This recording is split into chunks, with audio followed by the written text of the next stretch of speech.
اشرح صدري قرآن املأ قلبي قرآن واسق حياتي قرآن.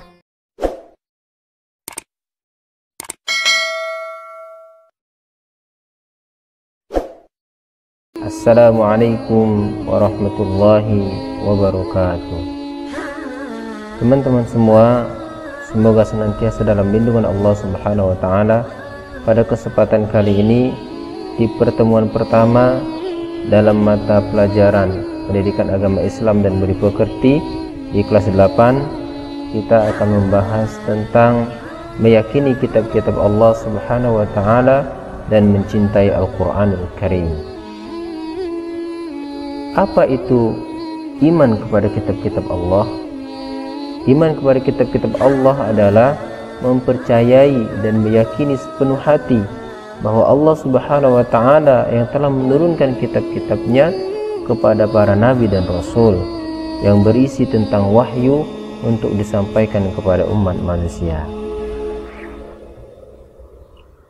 Adapun kitab-kitab yang diturunkan oleh Allah Subhanahu wa taala ada 4. Yang pertama, kitab Taurat. Kitab Taurat diturunkan kepada Nabi Musa alaihi salam pada abad ke-12 sebelum Masehi. Taurat sendiri berarti hukum atau syariat. Dan kitab Taurat ini diturunkan berbahasa Ibrani sebagai pedoman dan petunjuk bagi kaum Bani Israel yang ada pada saat itu. Yang kedua, kitab Zabur. Kitab Zabur diwahyukan kepada Nabi Daud alaihi salam pada abad ke-10 sebelum Masehi di daerah Yerusalem. Kitab Zabur ini berbahasa Kipti dan juga sebagai pedoman dan petunjuk hidup bagi kaum Bani Israel atau umat Yahudi pada saat itu. Yang ketiga, kitab Injil. Kitab Injil diwahyukan kepada Nabi Isa alaihi salam pada abad pertama atau ke-1 Masehi. Berbahasa Suryani, diturunkan di daerah Yerusalem dan juga pedoman dan petunjuk hidup bagi kaum Nabi Isa alaihi salam, yakni kaum Nasrani pada saat itu. Dan kitab yang terakhir adalah kitab Al-Qur'anul Karim yang diwahyukan kepada Nabi Muhammad SAW pada abad ke-7 Masehi, sekitar tahun 611 sampai 632 Masehi.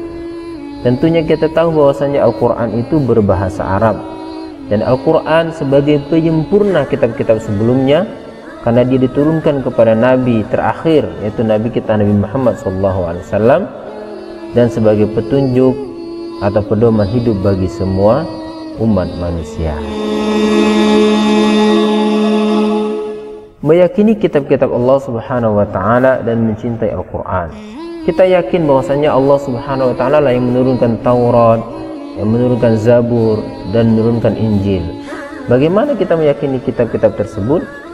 Karena kita mengetahui sejarahnya dan meyakini keberadaannya, sehingga muncul sikap yaitu toleran dan menghargai pemeluk agama lain. Sedangkan kita meyakini kitab Al-Quran sebagai wahyu yang diturunkan oleh Allah Subhanahu wa taala kepada Nabi kita Nabi Muhammad SAW. Kita mengetahui sejarahnya, kita meyakini keberadaannya, kita baca dan kita pahami, dan kemudian kita pedomani isinya atau kita jalankan apa yang ada di dalam Al-Quran tersebut.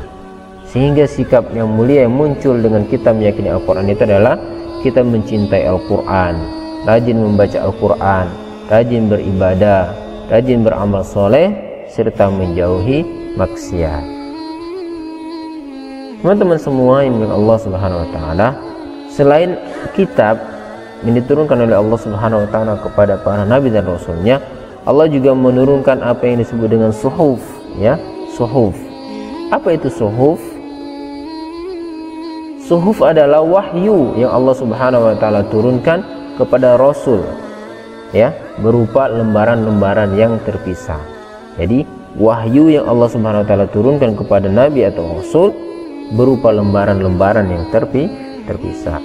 Di antara nabi-nabi yang menerima suhuf adalah Nabi Idris alaihi salam. Beliau menerima 30 suhuf. Nabi Syis alaihi salam, beliau menerima 50 suhuf. Nabi Ibrahim alaihi salam, beliau menerima 10 suhuf. Nabi Musa 10 suhuf dan Nabi Adam alaihi salam 10 suhuf. Perbedaan kitab dengan suhuf. Apa perbedaan kitab dengan suhuf? Yang pertama, isi kitab itu lebih lengkap, ya.